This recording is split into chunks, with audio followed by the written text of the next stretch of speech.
Seconda corsa di questo pomeriggio, l'11ª giornata all'Arcoveggio di Bologna, il premio Lodovico, riservata a europei di 4 anni, non vincitori di 4.000 euro nella carriera.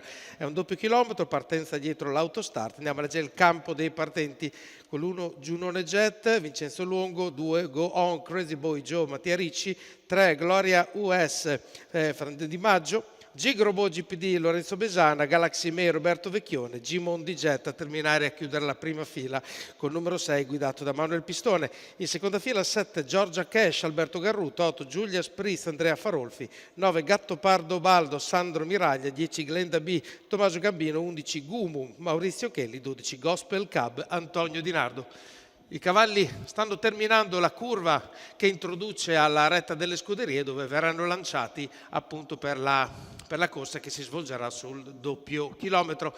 Partono bene dall'esterno, parte benissimo Galaxy Mail al suo esterno che è Gimondi, che però sbotta di galoppo. Galaxy Mail cerca di mettersi già nella prima posizione, 4, che è la GPD posizione ovviamente sperata da Roberto Vecchione, in quanto il cavallo è molto appoggiato al gioco e una volta presa il primo posto le cose si semplificheranno molto. Diventerà adesso complicato per tutti gli altri organizzare le contromosse efficaci.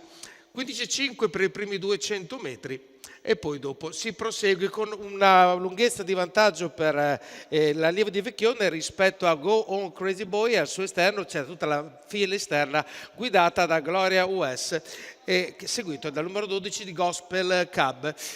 Si arriva ai 400 in 31,6 dopo un altro parziale molto comodo in 16,1 e siamo già di nuovo sulla curva con Roberto Vecchioni che gradua molto comodamente, arriva in terza ruota. Glenda B, Tommaso Gambino prova a sparigliare le carte e si lancia Tucur contro l'allievo di Vecchione che non oppone resistenza, per cui abbiamo il cambio della guardia. Non succede solo a Londra, ce l'abbiamo anche qua e Tommaso Gambino sfila davanti a tutto con il numero 10 e precede Galaxy Mail. Galaxy Mail al secondo posto, si muovono ancora le acque in mezzo al gruppo e c'è movimento in terza ruota e abbiamo l'allievo di Manuel Pistone, Gimondi Jet, che si importa sui primi. Quindi Gimondi Jet dopo un avvio, se vogliamo, non particolarmente convincente, si riporta nelle prime posizioni con una corsa che comunque prosegue un'andatura abbastanza blanda, quindi Glenda B è davanti a tutti, al suo esterno abbiamo Gimondi Jet, Galaxy Mail che sembra però perdere contatto con le prime posizioni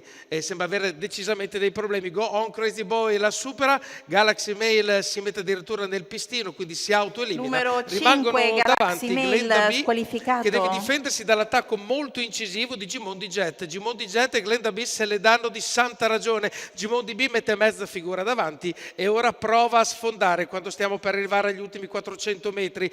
Risale a destra anche Go On Crazy Boy Joe e rimangono in tre a toccarsi. La prova a inseguire anche Gospel Cab che rimane quarto in corda. Gimondi Jet sembra padrone della cosa e quando siamo a metà dell'ultima curva Gimondi Jet segue Glenda B, a destra abbiamo Go On Crazy Boy Joe e poi abbiamo Gospel Cab che è riuscito a ricongiungersi con i primi. Gimondi Jet prova ad allungare, ci prova al suo interno, ci prova ma non riesce a ottenere nulla Glenda B, al suo esterno Go On Crazy Boy Joe e sull'arrivo è Gimondi Jet che se la porta a casa. Era favorito insieme a Galaxy Mail, Gimondi Jet è partito male al contrario di Galaxy Mail ma ha conchiuso ovviamente al primo posto, quindi vittoria di Manuel Pistone che la porta a casa dopo una gara assolutamente gestita alla meglio, dopo, ripeto, un inizio incerto.